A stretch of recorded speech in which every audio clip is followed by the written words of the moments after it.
Avec ma femme, on a acheté 17 appartements pour un peu plus de 2 millions d'euros et ça nous rapporte plus de 270 000 euros de loyer chaque année. Ok, dit comme ça, on a l'air d'être les rois du pétrole, mais je vous le dis tout de suite, ça n'a pas toujours été comme ça. Et surtout, ce qui va vous intéresser dans cette vidéo, c'est pas tellement comment on en est arrivé là. C'est pourquoi 95% des gens qui nous écrivent en DM cherchent depuis 6 mois, 1 an, parfois 2 ans et ont toujours pas signé leur premier bien. Alors permets-moi de te raconter notre histoire avant. Moi c'est Mika, à 22 ans j'étais serveur avec Alix. On bossait énormément, on gagnait correctement notre vie, mais on ne connaissait absolument rien à l'investissement. À cette époque, mon père nous pousse à acheter notre premier appartement à Paris. On savait pas du tout comment s'y prendre, alors c'est simple, on a fait appel à un chasseur immobilier. Le mec a tout géré pour nous. Et là on s'est dit, wow, ok, c'est trop simple d'investir. Le prochain, on le fait nous-mêmes. Sauf qu'en fait, on n'a absolument rien fait. Pendant 5 ans. 5 ans à scroller le bon coin le soir après le boulot. 5 ans à faire des calculs sur un coin de table. 5 ans à trouver des excuses. 5 ans sans signer le moindre investissement. Putain, c'était 5 ans où les taux étaient à 1%. Et puis les années passent.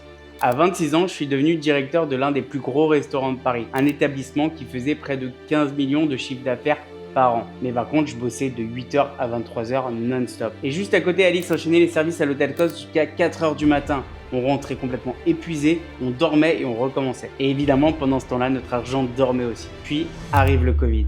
Et là, on prend une claque monumentale. À ce moment-là, on commence à réfléchir pour acheter une résidence principale. Du coup, forcément, on se pose la question de combien on pourrait récupérer en vendant notre appartement à Paris. Et là, on réalise quelque chose de fou. Sur le papier, il avait pris près de 150 000 euros de valeur. Les gars, 150 000 euros. Une somme qu'on n'avait jamais vue de notre vie. Et pourtant, on n'avait rien fait de particulier. Et là, je me suis dit, attends, si un seul appartement nous a permis de créer autant de valeur, qu'est-ce qu'on a raté pendant toutes ces années? Et là, forcément, la réponse m'a fait très mal. Pendant 5 ans, on s'est assis sur une opportunité énorme. 5 ans de levier bancaire gaspillé. 5 ans de cash flow à zéro. 5 ans pendant lesquels on aurait pu construire quelque chose. Pour la simple et bonne raison qu'on était seuls, qu'on faisait tout de travers et surtout que personne autour de nous savait nous dire ce qu'il fallait faire. À partir de là, on s'est sorti les doigts. Alix s'est formé en immobilier, on a enchaîné. En 3 ans, on a acheté la majorité de nos 17 appartements. Et le jour de la naissance de ma fille, j'ai même refusé un poste à plus de 100 000 euros et j'ai pu enfin quitter le salariat. On a déménagé à Nice et depuis le matin, j'emmène tous les jours ma fille à la crèche. L'après-midi, on bosse avec Alix depuis la maison et on a accompagné nos clients sur plus de 9 millions d'euros d'investissement. Bref, si je vous raconte tout ça, c'est parce que je veux que vous compreniez une chose. La personne qui cherche depuis 2 ans sans signer et la personne qui signe en 11 jours comme on le fait maintenant, ce qui la différencie, c'est la méthode.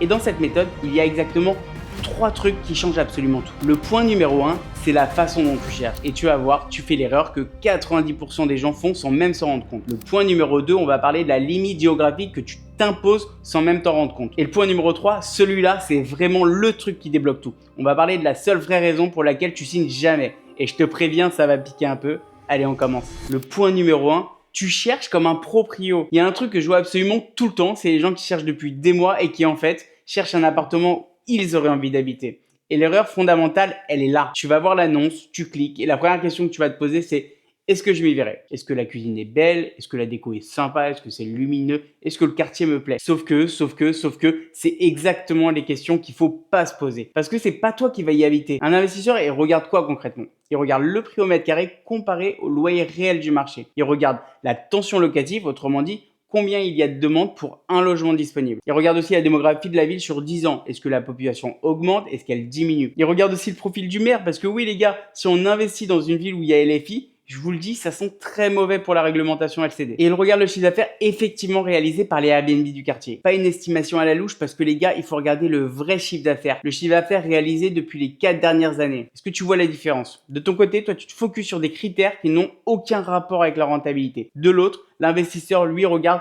tout ce que j'ai cité et ça change absolument tout. Et c'est pour ça que toi, tu peux passer 6 mois à regarder des annonces en pensant que rien ne va alors qu'en fait, tu es juste en train de filtrer les mauvais critères. Et je vais te dire un truc qui va pas te plaire, mais les meilleurs biens, ceux qui ont les meilleures marges, c'est souvent les biens les plus moches sur les photos. Avec un home staging, avec une déco dégueulasse, avec une déco des années 80, parce que personne d'autre les regarde, parce que tout le monde cherche comme un futur proprio. Et toi, si tu arrives à voir au-delà, c'est là que tu fais des marges juste insolente. Et là, je te vois venir, tu vas me dire, ok Mika, je vais changer mes critères. Mais attention, parce qu'il y a un truc encore plus subtil qui fait que tu trouves rien. Et ce truc-là, tu le subis sans même t'en rendre compte. C'est le point numéro 2, la limite géographique. Et celui-là, je peux te dire, c'est probablement la fausse croyance la plus chère de ta vie d'investisseur. Et il y a un truc que j'ai remarqué, c'est que les gens par défaut, ils cherchent dans un rayon de 30 km autour de chez eux. Et le raisonnement dans leur tête, je le comprends parce qu'ils se disent, faut être proche pour le gérer. Il faut pouvoir y aller au cas où. Sauf que imagine-toi que notre bien le plus proche à nous, il est à 300 km de chez nous. Et le plus éloigné, il doit être à 800 km. On se déplace exactement 2 fois sur chaque bien. La première fois pour valider la visite, une deuxième fois pour récupérer les clés et surtout tout mettre en place.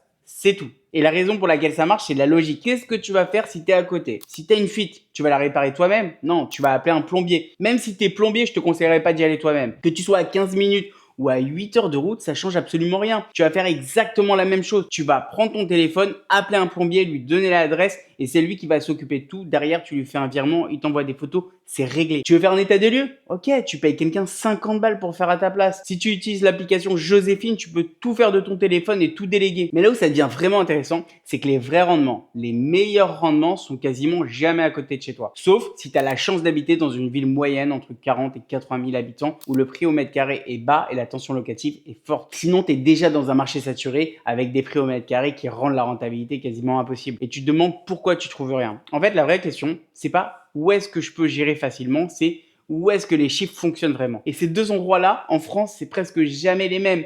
Et là, je vais te parler de Karim. Karim, tu vois, c'est un de nos clients. Quand il nous a contactés, il était persuadé qu'il pouvait pas investir avant 2 ou 3 ans. Il avait peur, il connaissait que sa ville, il était bloqué dans sa tête. En 6 mois, il a signé 2 immeubles dans 2 villes différentes à plus de 400 km de chez lui. Et la différence entre 6 mois à lui et les 2 ans des autres, c'est pas son salaire, c'est pas son épargne, c'est pas son réseau, c'est qu'il a accepté qu'investir intelligemment, c'est sortir de sa zone géographique. Et avant d'attaquer le point numéro 3, qui est vraiment le plus important, si déjà tu te reconnais dans ce que je raconte, que tu cherches depuis des mois, que tu trouves rien, que tu te limites à ta ville parce que tu as peur de la distance, clique sur le lien en description et réserve un appel offert avec mon équipe. On regardera ensemble ta situation et ce qui bloque vraiment. Mais reste bien jusqu'à la fin parce que le point qui arrive, c'est celui qui explique pourquoi 95% des gens qui suivent les mêmes formations les plus chères n'achètent jamais rien. Allez, point numéro 3. Et celui-là, écoute bien parce que c'est vraiment le cœur du problème. Je te promets qu'à la fin de ce point, tu vas comprendre exactement pourquoi t'as pas encore signé. Tu vas peut-être pas aimer ce que je vais te dire, mais la vraie raison pour laquelle tu signes pas, c'est pas le marché, c'est pas les taux, c'est pas le manque d'infos, c'est que tu es seul.